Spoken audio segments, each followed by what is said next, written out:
warahmatullahi wabarakatuh. Nama saya Marisatul Aminah, NIM 180303674, Program Studi Manajemen Pendidikan Islam, Fakultas Ilmu Tarbiyah dan Keguruan UIN Wali Songo Semarang. Dalam kegiatan PPL Pekan kedua ini, saya akan membuat video tentang koleksi perpustakaan. Oke, langsung saja saya akan menjelaskan tentang koleksi perpustakaan. Pembahasan yang akan kita bahas yaitu ada 3 poin. Yang pertama adalah pengertian koleksi perpustakaan. Yang kedua adalah jenis-jenis koleksi perpustakaan. Dan yang ketiga adalah pengembangan koleksi perpustakaan. Pembahasan yang pertama adalah pengertian koleksi perpustakaan.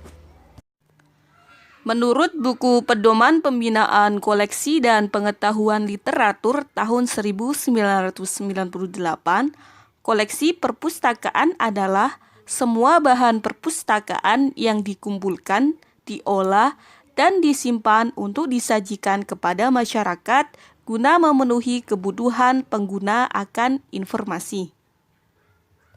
Sedangkan menurut Ade Kohar tahun 2003, koleksi perpustakaan adalah yang mencakup berbagai format bahan sesuai dengan perkembangan dan kebutuhan alternatif para pemakai perpustakaan terhadap media rekam informasi.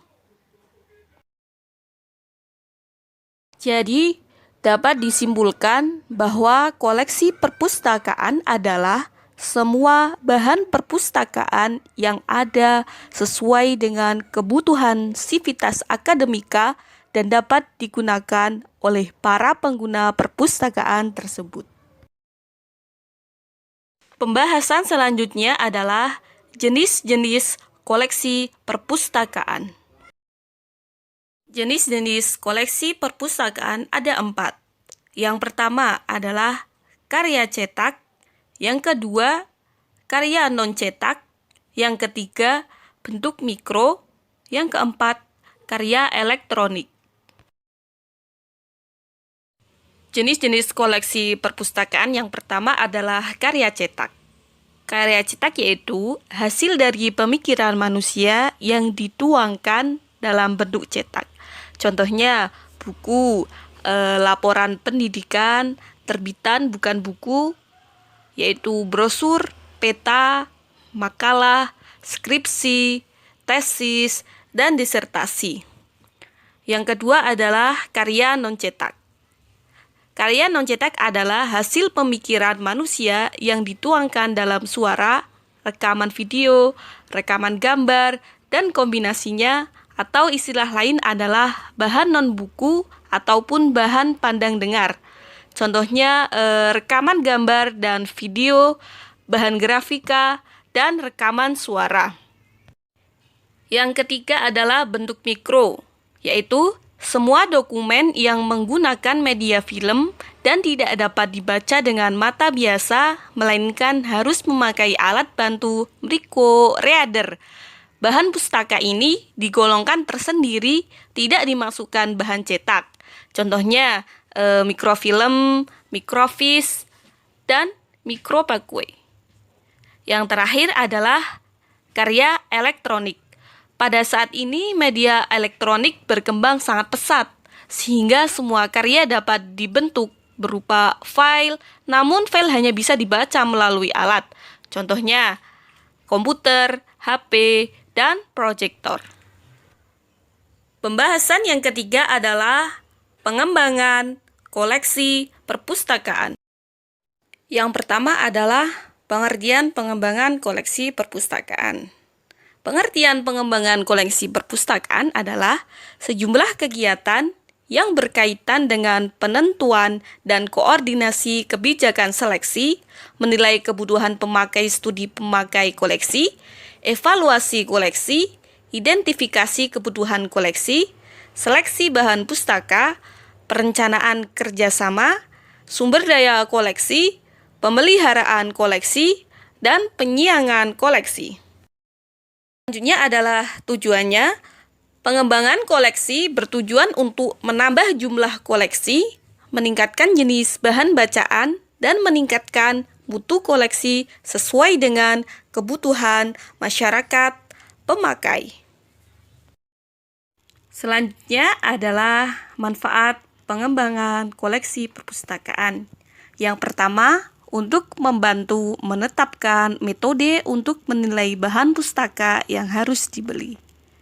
Yang kedua, membantu merencanakan bentuk kerjasama dengan perpustakaan lain. Yang ketiga, membantu identifikasi bahan pustaka yang perlu dipindahkan di gudang atau dikeluarkan dari koleksi. Yang keempat, membantu dalam merencanakan anggaran jangka panjang dengan menetapkan prioritas dengan garis besar sasaran pengembangan. Dan yang terakhir adalah membantu memilih cara terbaik untuk suatu pengadaan.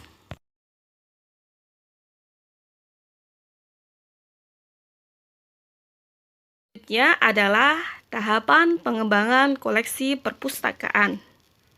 Yang pertama itu analisis kebutuhan. Yang kedua, kebijakan pengembangan koleksi. Yang ketiga, pemilihan bahan pustaka. Yang keempat, pengadaan bahan pustaka. Yang kelima, penyiangan atau weeding. Dan yang terakhir, yang keenam adalah evaluasi koleksi. Yang selanjutnya adalah kegiatan pengembangan koleksi. Yang pertama adalah untuk menentukan kebijakan umum pengembangan koleksi berdasarkan identifikasi kebutuhan pengguna berdasarkan asas. Yang kedua, menentukan kewenangan, tugas dan tanggung jawab semua unsur yang terlibat dalam pengembangan koleksi. Dan yang ketiga adalah mengidentifikasi kebutuhan akan informasi dari semua pengguna yang dilayani. Yang selanjutnya adalah kebutuhan dalam pengembangan koleksi. Yang pertama, anggaran yang memadai. Yang kedua, sumber daya manusia yang profesional dan berkompetensi. Yang ketiga, struktur organisasi yang jelas. Dan yang terakhir adalah alat bantu pemilihan bahan perpustakaan yang relevan. Selanjutnya adalah cara melakukan kegiatan pengembangan koleksi.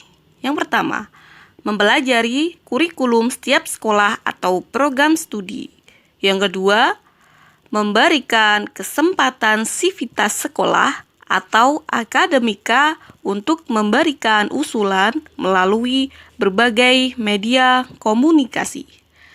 Dan yang ketiga adalah menyediakan formulir usulan pengadaan buku baik secara teracak maupun elektronik.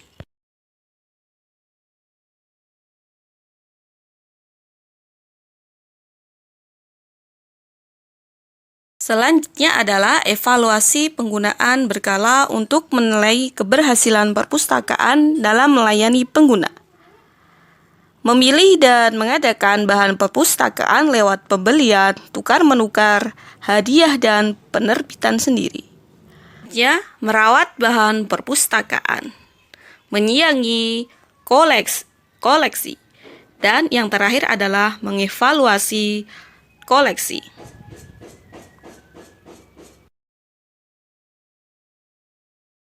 Demikian video PPL pekan kedua. Kurang lebihnya mohon maaf. Terima kasih atas perhatiannya. Semoga kita tetap sehat terus. Assalamualaikum warahmatullahi wabarakatuh.